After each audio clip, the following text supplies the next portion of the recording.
Vous êtes arrivé au dernier poste de cette promenade dédiée à l'énergie dans cet élégant quartier des Beaux-Arts.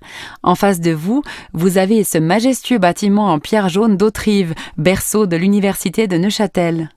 En fait, avant le 19e siècle, nous aurions eu ici les pieds dans l'eau. Le lac venait lécher les plates-bandes du jardin anglais. Les terrains sous nos pieds ont été gagnés sur le lac suite à deux phénomènes. Le premier est dû à la correction des eaux du Jura qui a fait baisser le lac d'environ 2,50 m. Le second est dû à l'arasement de la colline du Crétaconnet pour la construction de la gare. En 2009, pour ses 125 ans, ce splendide bâtiment dédié au savoir s'est offert une cure de jouvence avec notamment la réalisation d'un auditorium, d'une nouvelle bibliothèque et d'une cafétéria. De plus, un assainissement de qualité a permis d'améliorer nettement ses performances énergétiques. Avant de débuter les travaux, des images thermographiques aériennes ont été utilisées pour identifier les parties du bâtiment qui pouvaient présenter de fortes déperditions thermiques. Un hélicoptère a survolé la ville à l'aube, en plein hiver. Équipé d'une caméra infrarouge, il a pris des images de tous les bâtiments de la ville. Les couleurs permettent de mettre en évidence les différences de température et de voir si des bâtiments perdent beaucoup de chaleur.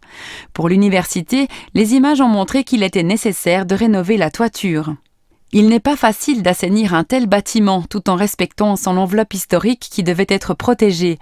Il n'a donc pas été question de toucher à la façade extérieure et les travaux d'isolation ont consisté principalement à la mise en place de nouvelles fenêtres et de nouveaux Velux sur le toit, ainsi qu'à l'isolation des combles avec un isolant minéral. Un nouveau système de ventilation contrôlé avec des échangeurs de chaleur a été installé. Ce dispositif permet d'aérer en hiver sans perdre de chaleur.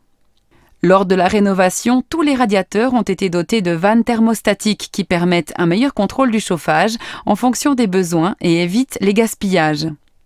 Toujours dans le domaine du chauffage, les anciennes pompes fixes qui sont reliées au chauffage à distance de la ville ont été remplacées par des pompes à circulation variable. Ces pompes permettent de varier le flux d'eau chaude dans les conduites du chauffage selon la demande, donc de pomper seulement lorsqu'on en a besoin, ce qui permet d'économiser de l'électricité. Suite à ces travaux, la consommation de chauffage a chuté de 33%, ce qui correspond à une économie de 15 000 litres de mazout par an. Ceci montre que l'isolation de certaines parties à l'intérieur, l'installation de nouvelles fenêtres, la rénovation du chauffage et la ventilation ont porté leurs fruits.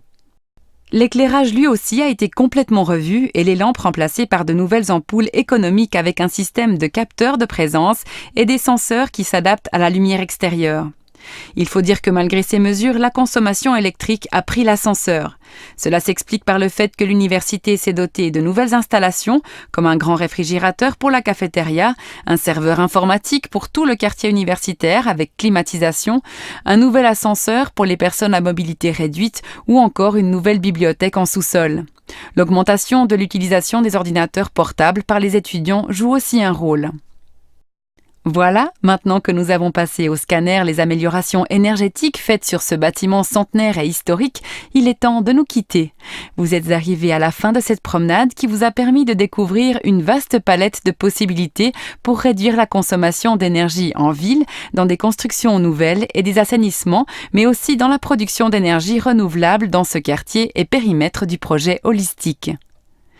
Dans ce poste, vous pouvez remonter à la gare en prenant le funiculaire à vos pieds ou poursuivre votre balade le long du lac vers le port ou par le jardin anglais vers le centre historique.